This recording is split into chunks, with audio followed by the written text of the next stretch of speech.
반갑습니다. 오늘 또 금요 BTS 성경 공부 가운데 나오신 우리 성도님들, 또 이렇게 줌을 통하여 함께 하신 우리 모든 성도님들 환영하고 축복합니다.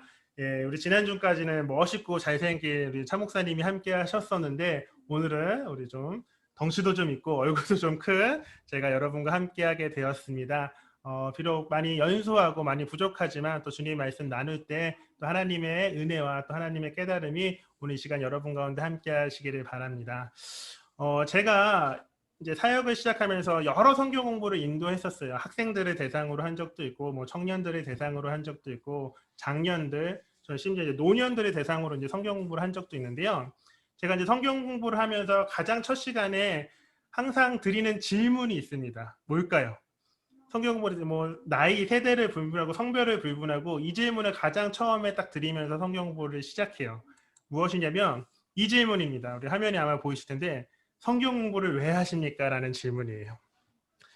제가 여러분들의 이 답을 지금 들을 수는 없지만 한번 여러분들에게도 질문 드려볼게요. 여러분들 성경 공부 왜 하세요? 한번 스스로 생각해 보시면 좋겠습니다. 그리고 마음속으로 나는 왜 할까? 한번 스스로 또 한번 대답해 보시면 참 좋을 것 같아요. 성경 공부 왜 하십니까? 제가 여러 대상을 가운데 학생들이든 청년들이든 장년들이든 이 질문을 드렸을 때 가장 많은 이제 반응이 뭐였냐면 아무 대답을 못 하세요. 점점점. 제일 바로 딱 이렇게 질문을 드리면은 바로 대답하시는 분이 별로 없으시더라고요. 그러니까 제가 그걸 느끼면서 한편으로 이런 생각이 들었어요. 성경 공부를 하긴 하는데 크게 생각을 안 하고 시작하시는 분들이 생각보다 많구나라는 생각이 들었어요. 그리고 이제 답변하시는 분 중에서 가장 많은 분들이 이제 이렇게 대답을 하시더라고요. 이렇게 이야기합니다. 하나님 말씀을 잘 알고 싶어서요. 아마 우리 성도님들 중에서도 이렇게 생각하신 분들이 있을 거예요. 성경 공부 내가 왜 하는지 고민해봤을 때, 질문해봤을 때, 하나님의 말씀, 이게 이제 우리가 이 성경을 하나님의 말씀으로 믿고 있는데, 이 성경 정말 성스러운 경전이죠. 이 경전의 말씀, 하나님의 말씀을 조금 더 설교를 듣는 것보다, 그냥 읽는 것보다 조금 더 잘 알고 싶어서, 깊이 있게 알고 싶어서 성경 공부를 합니다. 이렇게 생각하시는 분들이 분명 있으실 줄 압니다. 그러면 여러분들 또 한번 이런 생각을 해보면 좋을 것 같아요. 우리가 이 성경을 하나님의 말씀으로 믿는데, 우리가 이 하나님의 말씀을 접하는 방법들이 있습니다. 무엇이 있을까요? 하나님의 말씀 우리가 접하는 방법은 저는 크게 세 가지가 있다라고 생각을 해요. 첫 번째는 뭐냐면 바로 독서로서 하나님의 말씀, 성경을 보는 거죠. 독서. 그냥 말이 독서죠. 이제 성경을 읽는 거예요. 보통 이제 성경을 통독하시는 분들이 계실 거예요. 거의 뭐 1년 계획, 뭐 200일, 300일 계획, 100일 계획해서 성경을 읽음으로써 하나님의 말씀을 우리가 접하게 됩니다. 근데 그냥 읽음으로써 하나님의 말씀이 다 이해되면 좋지만 그러지 않은 경우가 종종 있어요. 어떻게 보면 이 말씀이 어떤 의미인가, 어떤 맥락이 있는지 잘 이해되지 않지만 그냥 읽게 되는 경우가 많이 있습니다. 그리고 또 하나님의 말씀을 접하는 방법, 두 번째를 건너뛰고 제가 세 번째를 먼저 말씀드릴 건데, 묵상으로서 이제 말씀을 접하는 거죠. 이제 보통 성경을 읽다가 어느 정도 시간이 지나면 그 말씀에 대해서 더 깊이 있게 읽게 됩니다. 그걸 우리는 흔히 묵상이라고 해요. 큐티라고도 하고 뭐 말씀 묵상이라고도 하는데, 결국에 궁극적으로 우리가 그런 것들을 통해서 이 말씀을 어떻게 내 삶에 적용할까를 이제 고민해 보고자 하는 거죠. 이제 신앙이 깊어지고 말씀을 더 알아가면 알수록 그 말씀을 묵상하고자 합니다. 그런데 그거를 말씀의 묵상을 잘하면 괜찮은데 또 이런 문제들이 있어요. 그냥 성경을 읽고 그 말씀 묵상을 바로 하다 보니까 2번에 걸치지 않고 3번으로 바로 넘어가다 보니까 그 하나님께서 말씀하셨던 원래의 뜻과 의미에서 벗어나게 묵상하시는 경우가 종종 있더라고요. 성도님들 보면 하나님은 전혀 이런 맥락으로 말씀하신 게 아닌데 다른 의미를 가지고 우리가 말씀을 보게 되고 말씀을 묵상하게 되는 거죠. 그래서 우리는 2번이 굉장히 저는 중요하다고 생각합니다. 2번이 뭘까요? 바로 연구로서 하나님의 말씀을 접하는 거야. 이제 성경 공부하는 거죠. 우리가 지금 하는 것처럼 성경 공부로서 하나님의 말씀을 접했을 때 우리가 조금 더 깊은 묵상 그리고 바른 묵상을 하게 될 수 있는 것입니다. 그래서 우리가 하나님을 향한 신앙이 깊어지면 깊어질수록 독서, 성경을 통독하는 것도 중요하고 묵상하는 것도 중요하지만 그만큼 중요한 게 바로 연구, 공부, 말씀을 바르게 이해하는 부분들이 굉장히 중요한 것 같아요. 그래서 저는 이런 이야기를 자주 해요. 제가 청년들한테도 이야기하고 저랑 만나는 분들한테 많이 이야기를 하는데, 신앙생활에 있어서 중요한 건 우리가 읽는 것도 하고 때로는 성경 공부도 하고 때로는 묵상도 합니다. 다 해요. 우리가 신앙생활하면서 다 하는데 요게 들어가면 참 좋게요. 바르게라는 단어가 다 들어가야 될 것 같습니다. 그냥 성경을 읽는 게 아니에요. 그리고 잘못된 해석들, 번역된 성경들도 많이 있거든요. 이단에서 출판한 성경들도 우리가 모르게 접하는 경우도 많은데 그런 성경을 읽는 게 아니라 정말 바르게 번역된 바른 성경들. 또 바르게 성경을 연구해야 되죠. 여러 성경 공부 모임들이 있어요. 특히 뭐 여러분들 잘 아시는 것처럼 이단들, 신천지나 하나님의 교회에서도 여러 성경 공부를 열어서 사람들을 깨워서 이제 모여서 이제 성경 공부를 하는 경우도 있는데 그런 연구가 아니라 정말 바르게 하나님의 말씀을 보고 연구하는 것.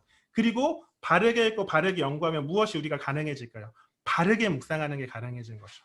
바르게 묵상해서 정말 이게 하나님께서 오늘날 우리들에게 어떤 의미를 가지고 말씀하고 계신 건지 우리가 우리의 삶 속에서 바르게 묵상하고 바르게 적용할 수 있는 그런 것들이 우리에게 신앙생활에 있어서 굉장히 중요하지 않을까 생각이 됩니다. 그런 의미에서 저는 지난 2년 동안, 지난 1년 반 동안 우리 성도 예수소망교회에 있으면서 BTS 성경 공부는 이것에 다 합당한 것 같아요. 정말 바른 워딩, 바른 성경을 가지고 또 바른 방법을 가지고 연구하고 있는 성경 공부여서 아마 이 시간들을 계속해서 이제 사도행전 이후에 또 다른 성경 본문을 가지고 함께 공부를 하실 텐데 그런 것들이 여러분들에게 축적되고 누적되다 보면 더 깊은 묵상과 바른 묵상이 가능하시지 않을까 생각이 됩니다. 그래서 오늘은요, 이러한 좀 관점을 가지고 이제 사도행전 25장을 좀 같이 보려고 해요. 사도행전 25장이 오늘 여러분과 함께 나눌 말씀인데 이제 이런 관점을 가지고 이제 말씀을 보려고 합니다. 그러면 사도행전 25장 1절의 말씀을 같이 한번 볼게요. 어떻게 시작하냐면 사도행전 25장 1절을 이렇게 시작하고 있어요. 베스도가 부임한 지 3일 후에 가이사랴에서 예루살렘으로 올라가니라고 시작합니다. 베스도가 부임한 지 3일 후에 가이사랴에서 예루살렘으로 올라가니. 여기 보면 베스도라고 하는 한 인물이 나와요. 베스도. 그럼 베스도가 누굴까요? 그거부터 한번 우리가 고민해 봐야 되는데 베스도는 누구냐면 벨릭스 24장에 나왔던 그 벨릭스 유대 지역의 총독으로 있었던 그 벨릭스를 이어서 유대 지역의 총독이 된 사람입니다. 이제 그러면 우리는 이제 이런 질문을 해볼 수 있어요. 왜 벨릭스라는 총독이 있었는데 벨릭스에서 베스도로 총독 자리가 넘어갔는지에 대한 이제 질문을 해보는 거죠. 이제 그렇게 해서 성경 연구를 시작해보는 거예요. 그런 질문을 가지고. 그러면 먼저 우리가 벨릭스라는 사람에 대해서 총독에 대해서 우리가 좀 생각을 해봐야 되는데 요세푸스라고 하는 역사가가 있습니다. 근데 그 역사가는 오늘날 뭐 1900년대, 2000년대 그런 사람이 아니라요.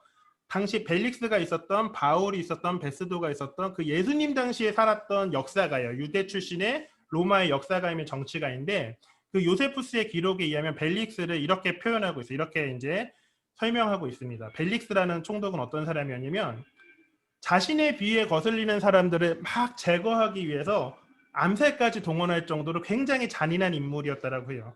그리고 또한 그 총독의 지위를 이용해서 잘 백성들을 다스린 것이 아니라 때로는 뇌물을 받기도, 뇌물을 탐하기도 하고 심지어 여자를 탐하면서 아주 그런 탐욕스러운 인물이었다라고 요세푸스는 이제 벨릭스에 대해서 평가하며 이제 그를 이제 기록해 놓은 것을 볼 수가 있습니다.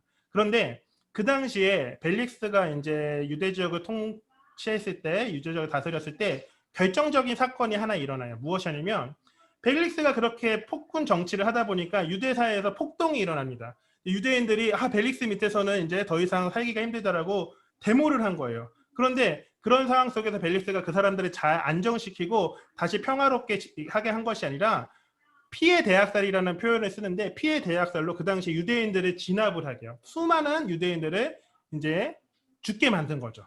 그래서 막 그런 탐욕과 폭정을 했었던 벨릭스를 보다가 이제 유대인 지도자들이 어떻게 하냐면 로마의 황제에게 진정을 하기 시작합니다. 이런 거예요. 우리 더 이상 저 벨릭스 밑에서 못 있겠습니다. 이거 어떻게 해달라고 로마의 황제한테 찾아간 거죠. 그래서 그 이야기를 들은 로마의 황제가 어떻게 했냐면 벨릭스를 더 이상 유대를 통치하는 그런 총독의 자리에서 있지 않고 그 자리에서 물러나게 하게 돼요. 그런 상황 속에서 다음 이제 총독이 오게 되는데 그 사람이 바로 이제 베스도라고 하는 총독이 이제 그 유대 지역에 통치하는 유대 지역의 총독으로 오게 된 것이죠. 자, 그렇기 때문에 벨릭스는요 24장 26절을 보면요 또 어떤 부분이 있었냐면 그런 상황 속에서 바울에게 죄가 없음을 알면서도 바울을 풀어주지 않았어요. 그리고 오히려 계속해서 바울에게 돈을 바라고 계속 시간을 끌었던 사람이었습니다. 그래서 결국에 이러한 이제 정치적 배경과 또 개인의 탐욕 속에서 벨릭스는 임기를 끝내고 떠나는 순간까지 바울을 풀어주지 않아요. 이미 벨릭스는 바울이 죄가 없음을 알고 있었지만 바울을 풀어주지 않습니다. 그 이유가 앞장인 24장 27절에 나와 이렇게 이야기하죠. 유대인들이 환심을 사기 위해서 이렇게 이야기해요. 27절을 제가 잠깐 읽어드리면 이태가 지난 후 보르기오 베스도가 벨릭스의 소임을 이어받더니 벨릭스가 유대인의 마음을 얻고자 하여 바울을 구류하여 주니라. 이제 그런 상황 속에서 자신이 쫓겨나게 되니까 그나마 유대인들의 그 마음을 얻기 위해서 바울을 풀어주지 않고 구류해 두었던 거죠. 그런 상황 속에서 이제 베스도라는 인물이 이제 유대 총독이 된 것입니다. 그런데 베스도는 어떤 사람이었냐면 그래도 벨릭스보다는 굉장히 좋은 사람이었어요. 그래도. 그런데 베스도는 이제 벨릭스가 어떻게 쫓겨나는 과정들을 봤잖아요. 아, 저 사람이 폭군 정치를 해서 이런 상황 속에서 유대인들이 막 데모를 하다가 쫓겨나게 됐구나. 그런 것들을 보니까 베스도는 이제 빨리 유대인들 특별 유대인들 지도자들 그 대제사장들의 그 마음을 사고 싶었던 인기를 얻고 싶었던 거예요. 그게 25장 1절에 나와 있습니다. 그걸 어떻게 알 수 있냐면 25장 1절을 보면 1절을 보면 베스도가 부임한 지 3일 후에 가이사랴에서 예루살렘으로 올라가니라고 되어 있어요. 이게 무슨 말인가 싶죠. 베스도가 부임한 지 3일 후에 가이사랴에서 예루살렘으로 올라가니. 그냥 우리가 봤을 때는 아무런 이제 그냥 내용 같지만 이 안에는 많은 의미가 담겨져 있어요. 자, 여러분에게 한번 질문 드려볼게요. 자, 유대 총독은 어디에 살았을까요? 유대 총독. 벨릭스든 뭐 베스도든 유대를 다스렸던 총독들은 다 어디에 살았을까요? 1번 예루살렘, 2번 가이사랴. 어디 살았을까요? 아마 우리의 그냥 기본적인 상식으로는 예루살렘에 살았을 거라고 생각하기 쉽습니다. 왜 그러냐면 예루살렘이 유대의 가장 중심이 되는 도시죠. 우리나라로 치면 서울과 같은 도시잖아요.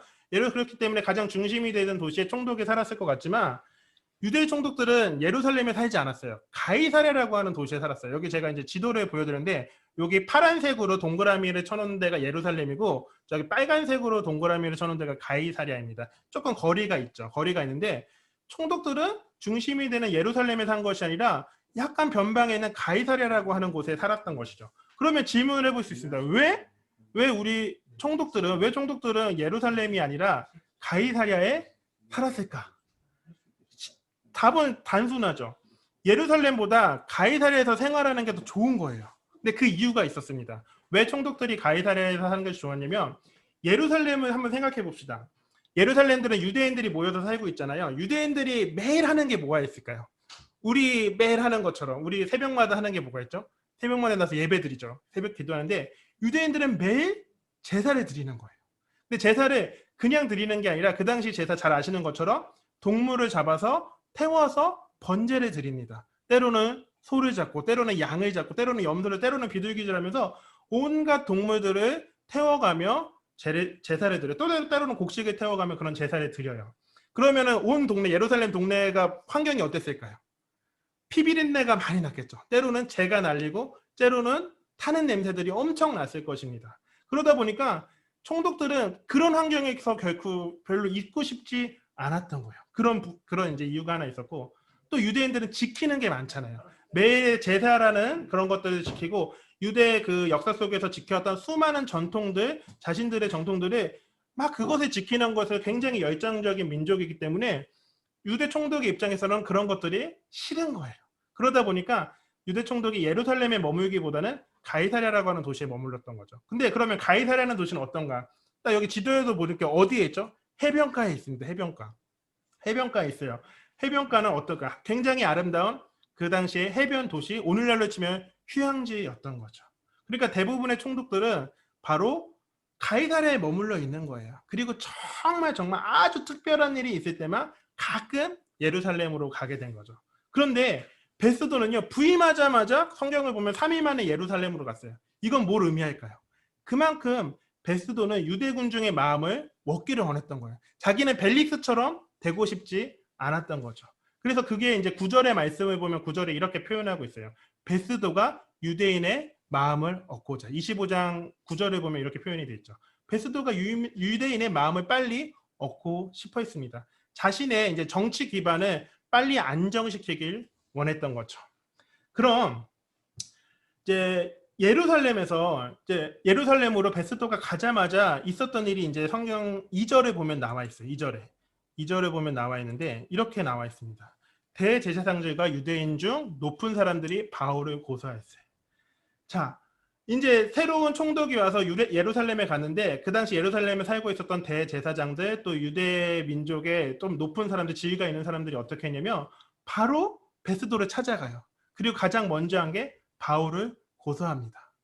그 대제사장들과 유대인들의 지도자들은 이미 벨릭스 총독 때부터 계속해서 바울을 고소했어요. 그리고 이제 24장에 보면 그리고 시간이 무려 2년이라는 시간이 지났습니다.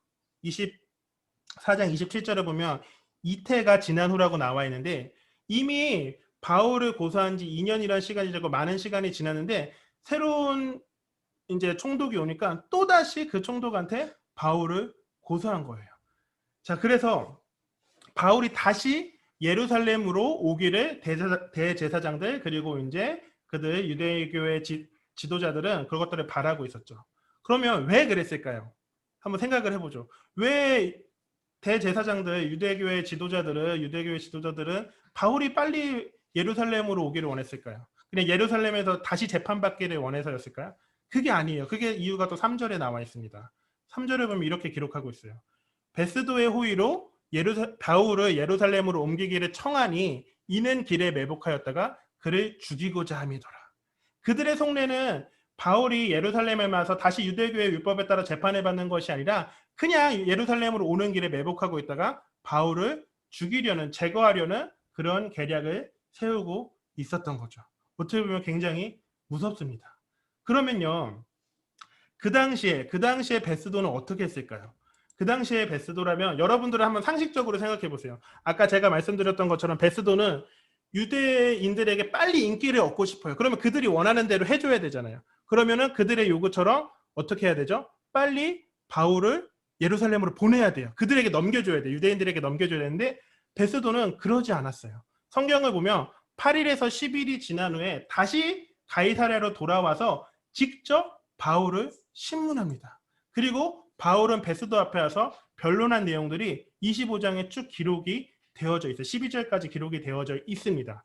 근데 바울은 이렇게 변론을 해요. 어떻게 이야기하면 내가 유대인들에게 불법을 행한 적이 없습니다. 자신이 이렇게 변론하는 거예요. 나는 결코 유대인들에게 해를 끼친 적이 없습니다.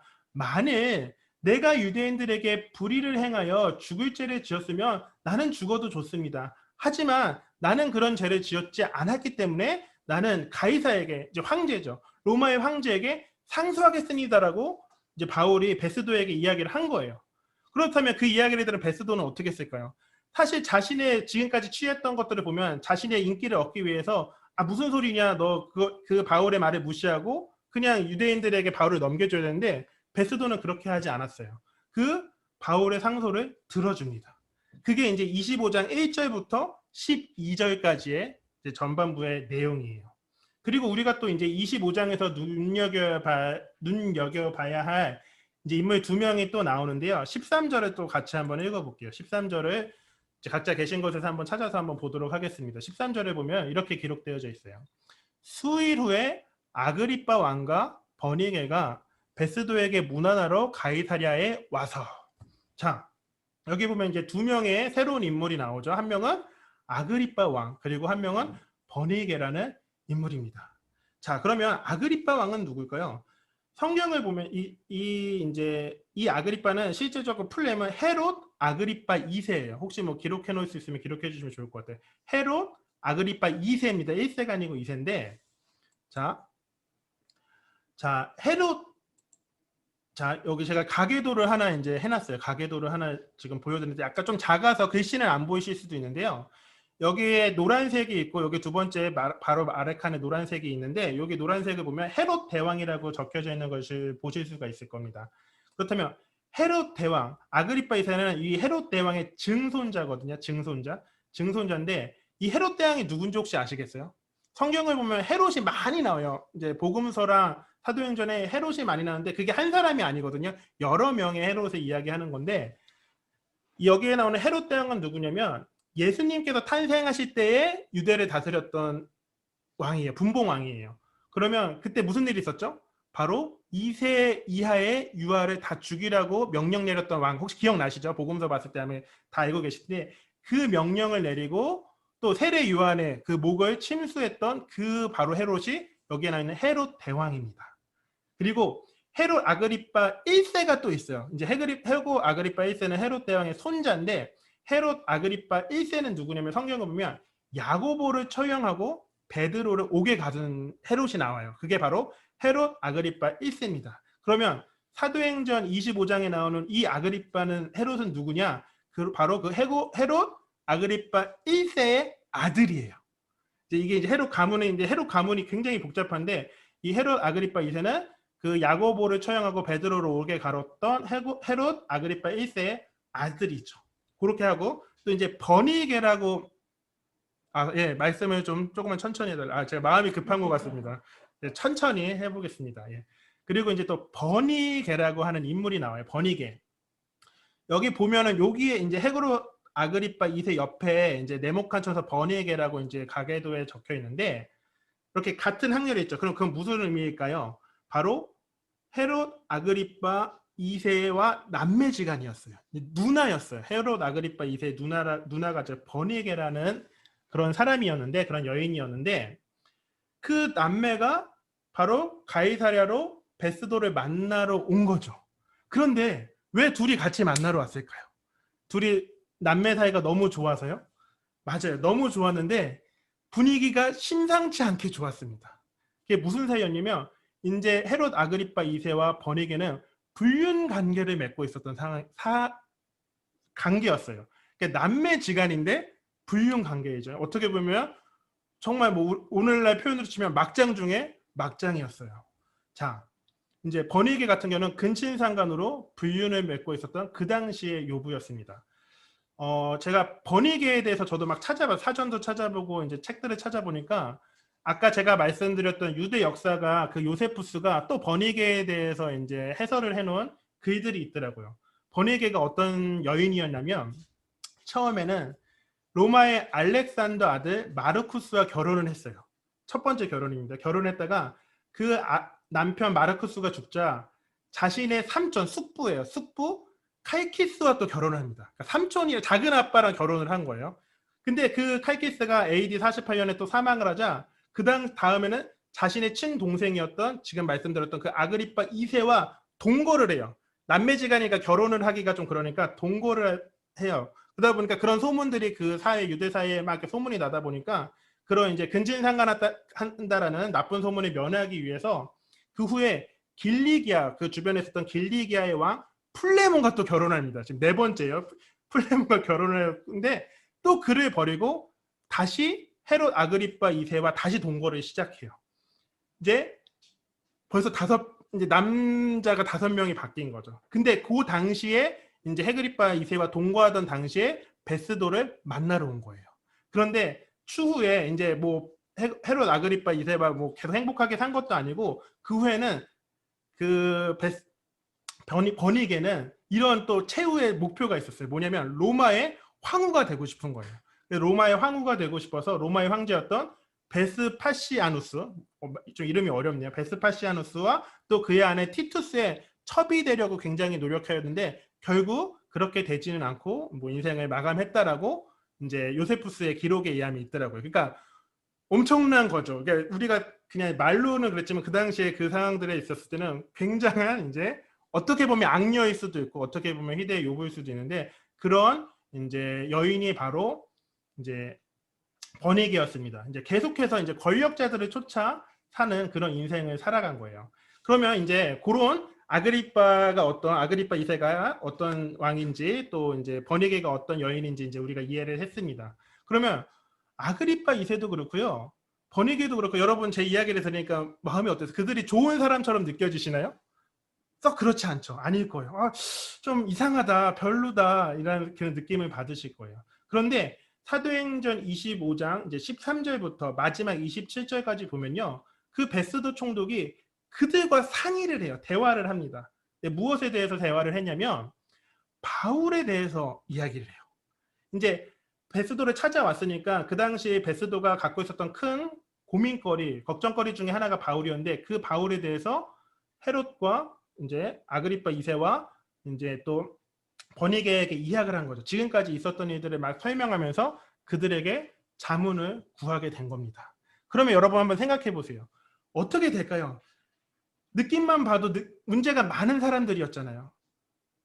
느낌 많은 사람들이었는데 그들에게 이제 뭐냐게 이제 자문을 구했다라는 것은 굉장히 불길한 생각이 들게 됩니다. 그리고 이제 다음 주에 배우실 26장부터는 바로 그 아그리빠와 바울의 대화가 이어지는 내용들이 담겨져요. 아마 다음 주에 차 목사님께서 말씀을 해주실 건데 어쨌든 이게 이제 사도행전 25장 내용의 전후 내용이에요. 전후 내용들, 뭐 배경들, 역사적 사실들, 또 거기에 지금 출연하고 있는 인물들에 대한 소개를 제가 좀 드렸습니다.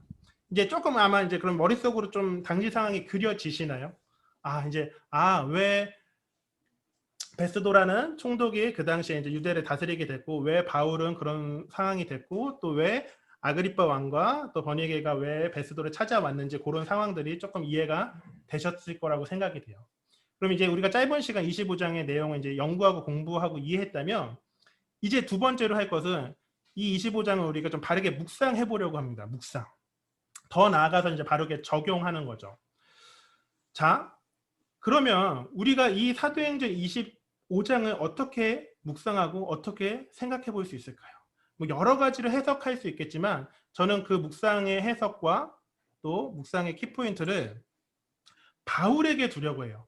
바울의 관점에서 한번 찾아보고자 합니다. 제가 지금 뭐 다른 여러 명의 인물들 벨릭스, 뭐 베스도, 아그리빠, 뭐 얘기를 했지만 그 가장 중요한 인물인 지금 바울에 대해서는 별로 말씀을 안 드렸잖아요. 그러면 바울의 입장에서 한번 사도행전 25장을 보고자 해요. 자, 여러분, 사도행전 25장뿐만 아니라 사도행전 전반적인 내용들을 보면 바울의 일생이 어땠을까요? 상황이 어땠을까요? 그 상황이 편하고 때로는 기쁘고 막 행복하고 그런 인생을 살았을까요? 결코 그렇지 않았어요. 계속해서 그가 전도 여행을 하고 복음을 전함에 따라 많은 문제들이 그의 삶 속에서 인생 속에서 반복되어져 나타났습니다. 이게 조금 해결되나 싶으면 또 다른 문제, 더 큰 문제들이 바울의 인생 속에서 발생했음을 우리는 성경을 통해서 특별히 사도행전을 통해서 알 수 있는 거죠. 자, 그런데 그런 관점에서 25장을 보면요. 바울은 크게 세 가지 문제에 직면하고 있어요. 세 가지 문제에 직면을 하고 있습니다. 그게 무엇이냐면 첫 번째는 지연되는 시간에 따른 문제예요. 지연되는 시간, 늦어지는 시간이죠. 바울은 25장에 보면 굉장히 무의미한 시간, 바울에게 있어서는 무의미한 시간이 흐르고 있습니다. 이미 감옥에서 2년이라고 하는 시간이 보내고 있어요. 지나고 있어요. 자, 여러분 바울은 궁극적으로 어디를 향하고 있을까요? 어디를 향하는 마음이 있을까요? 자, 사도행전 19장 21절에 보면 이렇게 나와 있죠. 내가 거기 갔다가 후에 로마도 보아야 하리라. 바울은 결국 빨리 로마에 가서 복음을 전하고 선교를 하고 교회를 세우기를 누구보다 간절히 바라고 있었습니다. 그런데 2년 이상의 긴 시간을 가이사랴에 머무르며 감옥에 갇혀서 아무것도 하지 못하고 있는 그런 상황이 된 것이죠. 그러면 바울은 어땠을까요? 굉장히 실망하고 그의 마음 가운데 낭망이 있었을 것 같아요. 그리고 또 두 번째로 바울이 직면한 문제는 이해할 수 없는 상황이라는 그런 문제를 가지고 있었습니다. 자, 바울은 지금 우리로 치면요, 막 여기저기 법원에 불려다니면서 정신없는 시간을 보내고 있어요. 그래서 법원에서는 너 죄 없어, 너 죄 없어, 무죄야라고 판결은 나는데 다 알고 있는데 아무도 그를 풀어주지 않는, 이해되지 않는 상황인 거죠. 이미 베스도도 벨릭스도 바울을 죽일 사유가 없다라는, 그에게 죄를 내릴 만한 사항이 없다, 벌을 내릴 만한 사항이 없다라는 것을 이미 알고 있었지만, 많은 사람들이 알고 있었지만 바울을 풀어주지 않습니다. 그러면 바울의 입장에서는 얼마나 답답했을까요? 이해할 수 없는 거죠. 분명 자신의 죄가 없다는 것을 모두가 다 알지만 여전히 옥에 갇혀 있는 상황이 바울은 이해하기 힘든 큰 문제였을 것 같아요. 그리고 세 번째로는 바로 불안한 미래라고 하는 가장 큰 문제를 바울은 가지고 있었죠.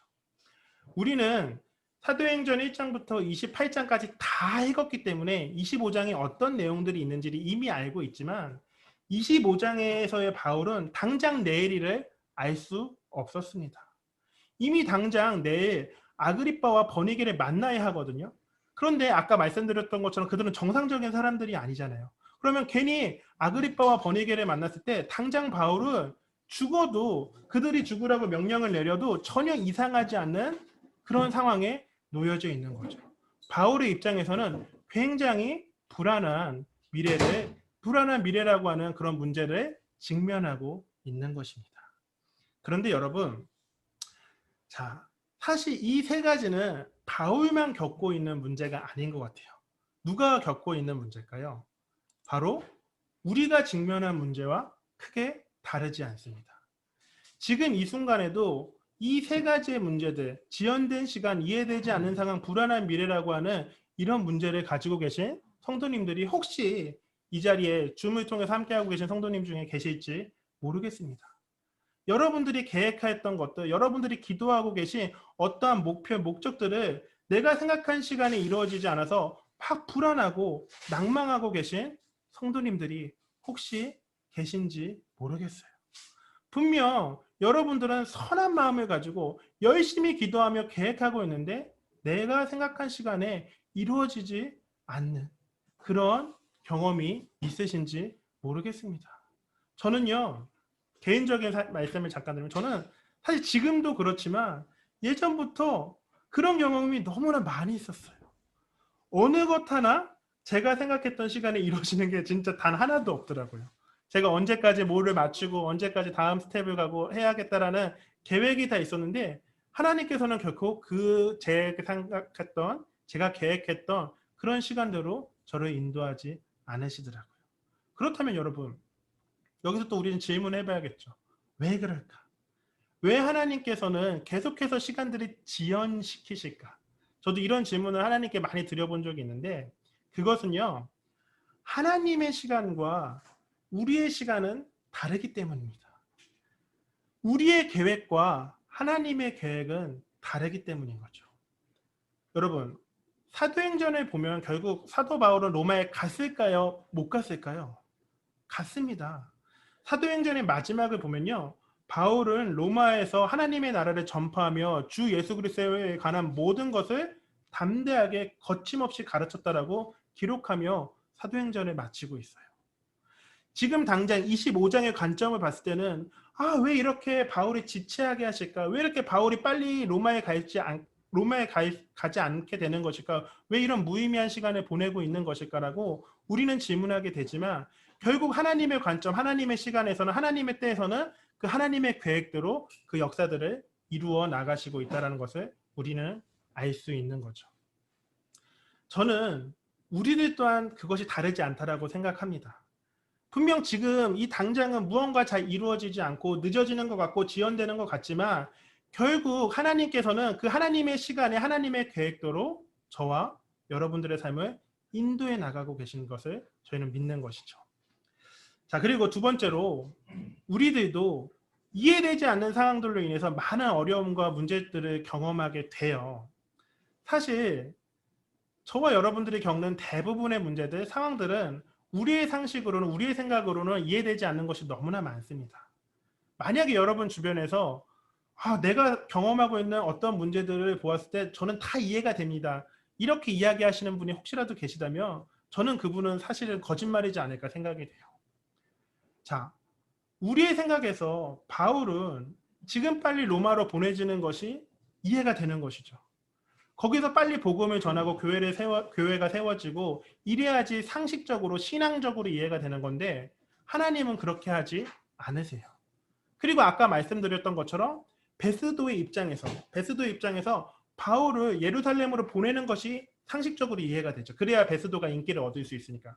그래서 베스도가 유대인들의 인기를 얻는 것이 우리의 생각으로는 맞는 것 같지만 그런데 그렇게 하지 않습니다. 하나님께서는 그렇게 역사하지 않으세요.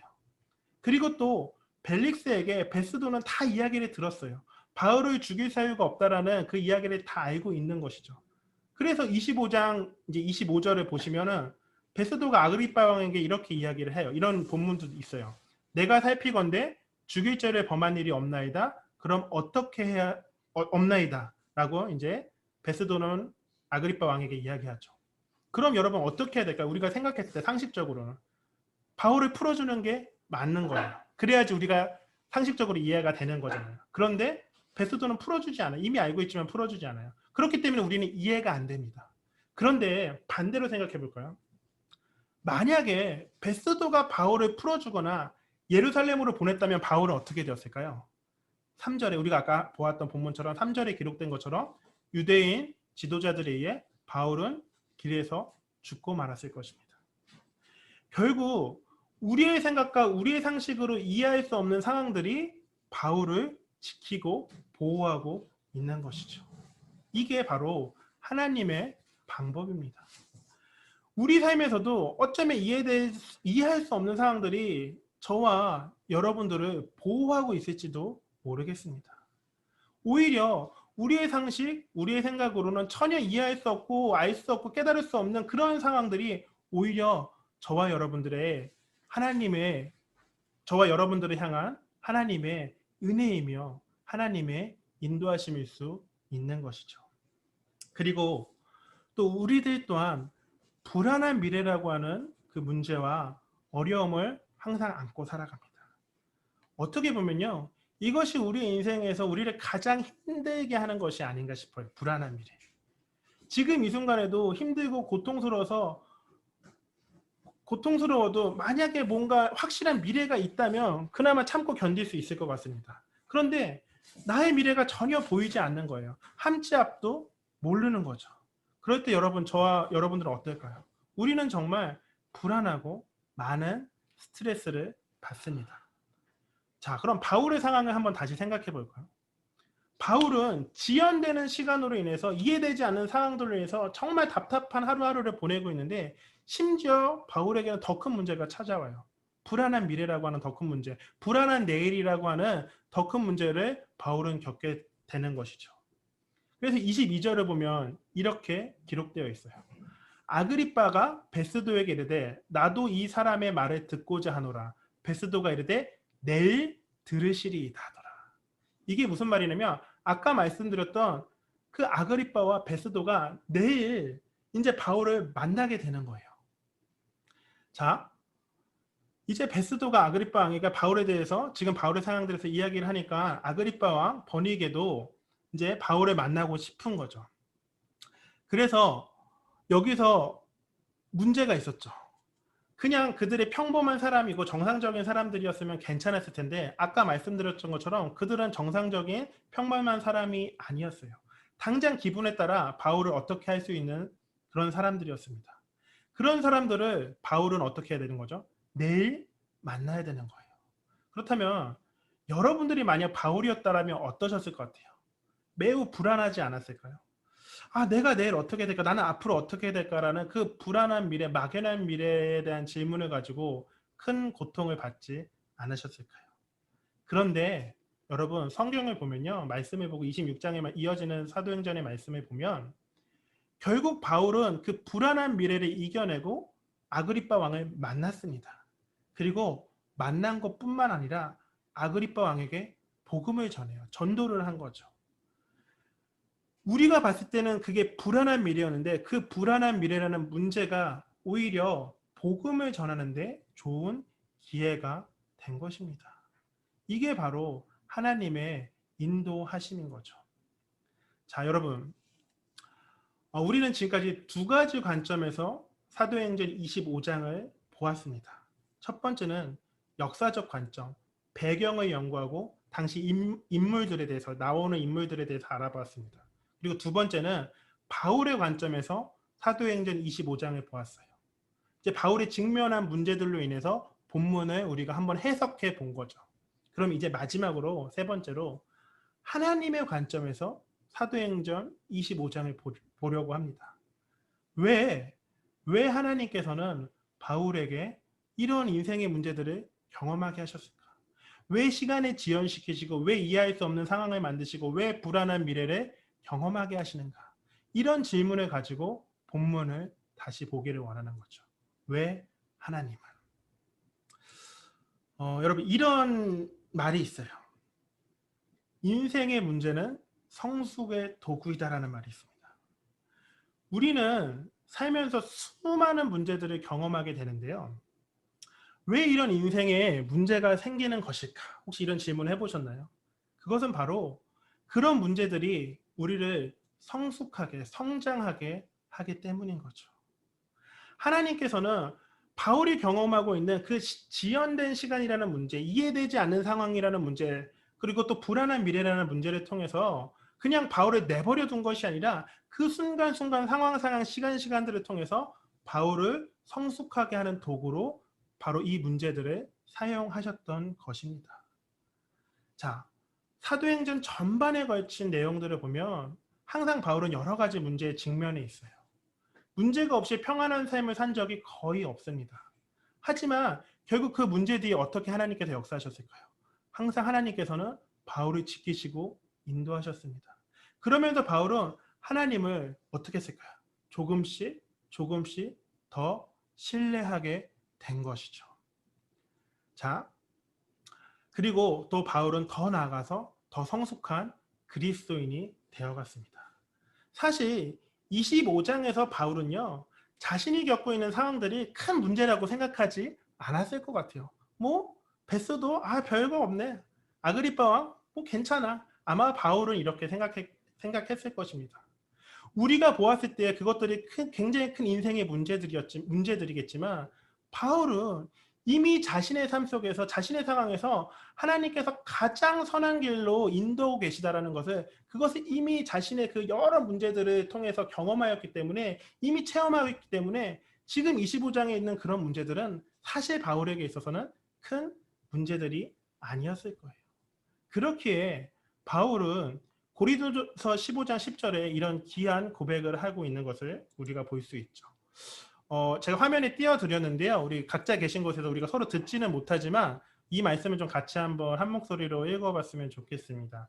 우리 바울이 어떠한 믿음의 고백을 하고 있는지 15장 10절, 고린도전서 15장 10절의 말씀을 같이 한번 읽어보겠습니다. 시작. 그러나 내가 나된 것은 하나님의 은혜로 된 것이니 내게 주신 그의 은혜가 헛되지 아니하여 내가 모든 사도보다 더 많이 수고하였으나 내가 한 것이 아니요 오직 나와 함께 하신 하나님의 은혜로라. 아멘. 바울이 이런 귀한 믿음의 고백을 할 수 있었던 것은 결국 그의 인생에서 경험한 수많은 문제들, 또 그 속에서의 인도하시는 그 하나님의 역사를 경험하였기에 그가 그렇게 점차 성숙하고 성장하였기에 바울은 이런 귀한 고백을 할 수 있게 된 것이죠. 사랑하는 성도 여러분, 저는 우리도 마찬가지라고 생각해요. 우리의 영적인 성장과 성숙은 오직 어떠한 문제를 직면하고 그 가운데서 우리를 인도하시는 그 하나님을 경험하였을 때 가능하다고 생각합니다. 사실요, 우리가 지금 성경 공부하고 있지만 영적인 성장은 우리가 아무리 성경 공부를 많이 한다고 해서 이루어지는 것은 아닌 것 같아요. 도움이 되죠. 성경 공부를 하면서 우리가 성숙하게 되고 성장하게 되는 부분들이 분명히 있지만 그게 전부는 아닌 것 같습니다. 우리가 직면하고 있는 그 문제를 우리가 문제 가운데 직면하고 또 그 문제 가운데 하나님의 인도하심을 경험하였을 때 그것들이 우리를 성장하게 하고 성숙하게 하는 것입니다. 그래서요, 만약에 혹시라도 우리 여러분들 성도님들 중에 내 인생 가운데 왜 이렇게 힘든 게 많지, 어려움이 많지, 문제가 많지, 왜 내가 계획했던 것처럼 마음처럼 이루어지지 않지, 내가 열심히 기도하고 있는데 왜 하나님이 응답하시지 않지, 혹시 이런 생각, 이런 경험이 또 지금 이 순간에도 그런 마음이 있으신 분들은 이렇게 생각하셨으면 좋겠어요. 하나님이 나를 성장시키시는구나. 하나님이 나를 더욱더 신앙인으로서 성숙하게 하려고 하시는구나. 이렇게 생각하셨으면 좋겠습니다. 사실 여러분, 제가 말씀을 준비하면서 이 말씀이 딱 제 마음에 치더라고요. 사실 우리 인생에서 진짜 문제는요. 우리가 경험하고 있는 어려움들이 문제가 아니라 하나님의 인도하심을 확신하지 못하는 것이 그것이 사실 우리에게 있어서는 가장 큰 문제인 거죠. 그렇기에 그리스도인은 문제를 두려워하지 않고 오히려 그 문제를 환영하면서 그 문제가 주는 고통까지도 기꺼이 받아들일 수 있어야 합니다. 그런데 여기서 한 가지 진짜 문제가 있어요. 그게 말처럼 쉽지 않다는 거죠. 아, 제 이야기를 성경 공부를 하면서 맞아 맞아 그렇게 고개를 끄덕일 수 있지만 우리 삶에서 그렇게 우리가 마음을 먹고 우리가 그렇게 삶에서 적용한다는 것은 분명 그 누구도 결코 쉽지 않습니다. 그런데 하나님께서는요 또 바울을 통하여 그런 연약한 우리들 그런 죄인된 우리들에게 힘이 되는 말씀을 해주셨어요. 이게 고린도전서 이제 10장 13절인데 우리 마지막으로 이 말씀 좀 같이 보면 좋겠습니다. 고린도전서 10장 13절의 말씀을 또 같이 한번 읽어볼게요. 우리 각자 계신 곳에서 함께 읽어보겠습니다. 시작. 사람이 감당할 시험 밖에는 너희가 당한 것이 없나니 오직 하나님은 미쁘사 너희가 감당하지 못할 시험 당함을 허락하지 아니하시고 시험 당할 즈음에 또한 피할 길을 내사 너희로 능히 감당하게 하시느니라. 아멘. 하나님께서는요 분명 우리에게 감당할 만한 시험과 문제를 주십니다. 만약에 여러분이 겪고 있는 그 시험이 너무나 크고 너무나 어렵다라고 그렇게 생각하신다면 그만큼 여러분들은 신앙의 큰 그릇을 가지고 계시다는 거예요. 부디 우리 사랑하는 성도 예수만교회 성도님들께서는요. 인생에서 경험하는 수많은 어려움들, 문제들로 인해서 넘어지고 낭망하는 것이 아니라 그 가운데 우리를 인도하시는 그 하나님을 신뢰함으로 넉넉히 감당하시고 넉넉히 이겨내시는 그러므로 더욱더 하나님께서 기뻐하시는 그런 그리스도인으로서 성장하시고 또 성숙해 나아가시는 우리 모든 성도님들 그리고 특별히 이 시간 줌으로 함께하고 계신 우리 모든 성도님들 되시기를 이 시간 바랍니다. 예,